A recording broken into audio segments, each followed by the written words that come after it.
What's up, guys? Welcome to the channel. This will be episode number 1 in our new series titled Daily Driver Project. So without further ado, let's get started.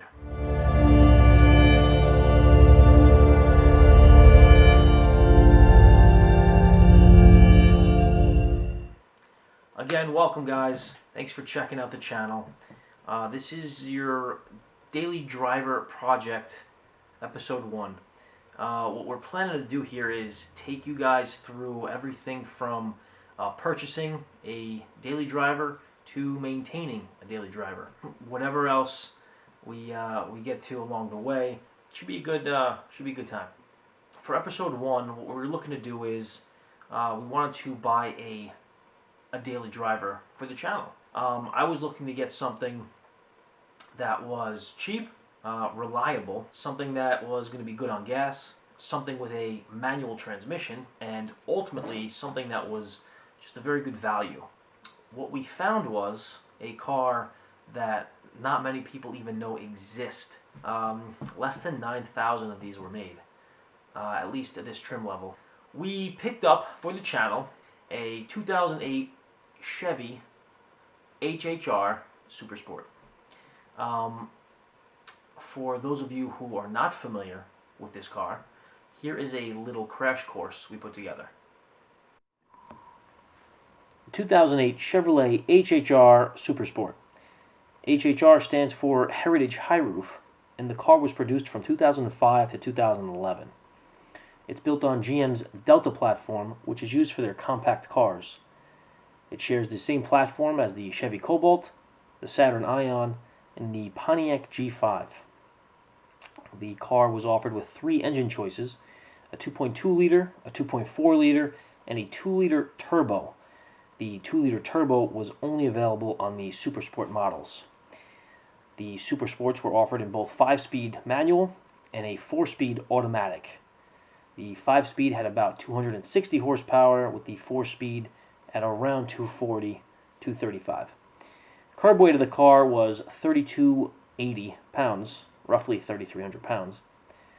It went 0 to 60 in 6.3 seconds.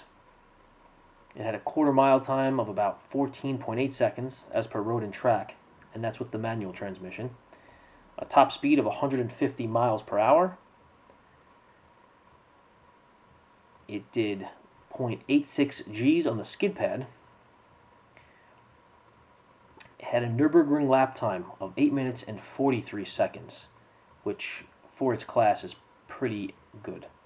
It got 21 miles per gallon city, 29 miles per gallon highway, again with the manual. Its base price in 2008 was $22,925, and when you calculate inflation in 2020, that comes out to $27,675.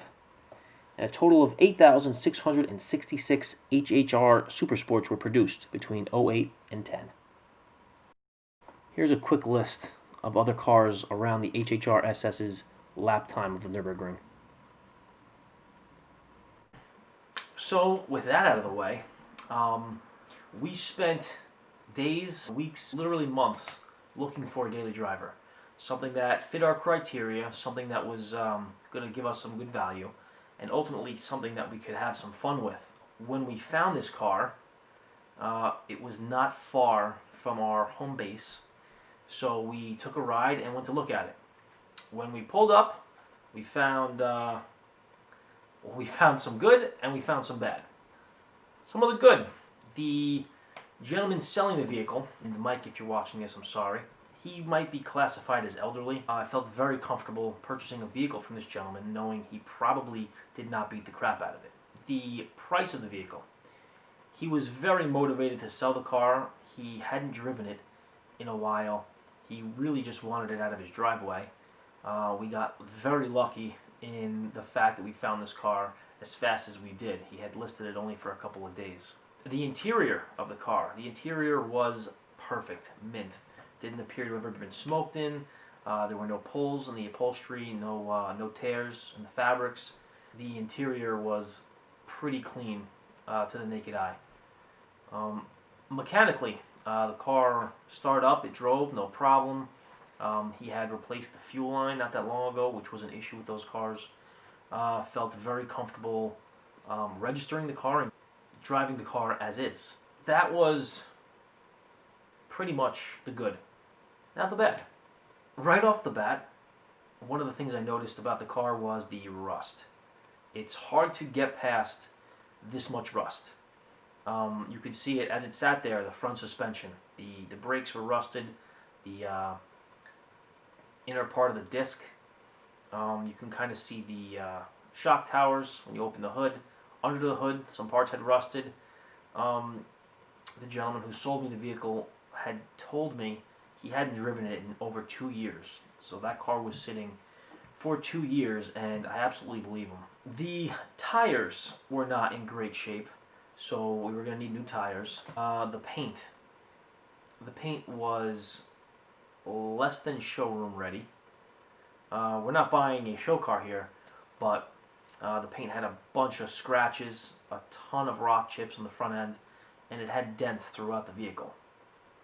The check engine light was on. That ended up being 2 codes.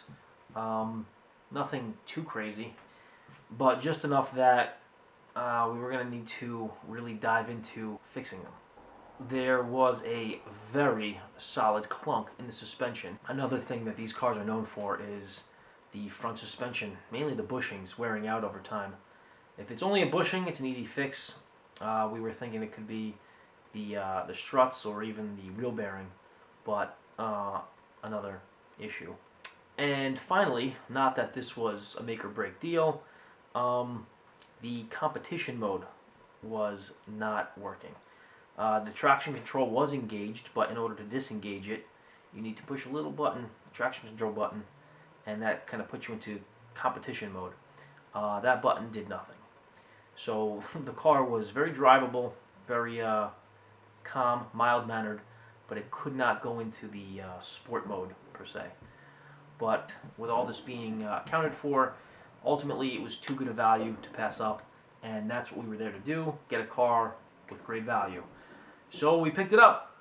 We got ourselves a 2008 HHR Supersport. Babied the thing home, and just wanted to make sure I got home in one piece. And from there we dove into a little restoration, a little modification. We really had fun with this car. And before I get into anything too specific, as that'll be in later videos, I just wanted to say, the car is awesome. The car has been amazing. I really have nothing bad to say about it. It has performed slightly above expectations, which is kind of crazy because my expectations were kind of high. We look forward to bringing you guys a bunch of content on what we were able to do with the car over the time we've had it, and maybe some race videos as well. If you can, would really appreciate it.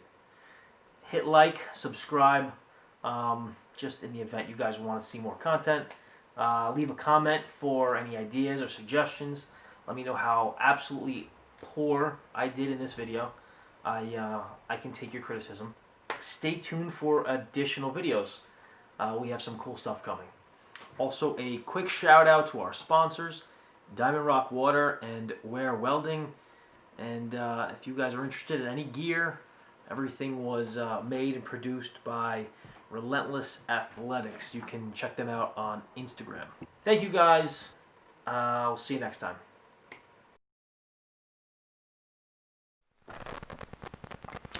I can't get this thing to focus. Testing, testing, audio testing. Check, check, check. What the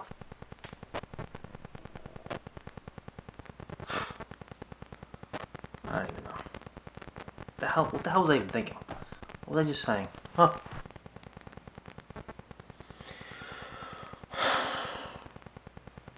Oh, sick. It's been recording.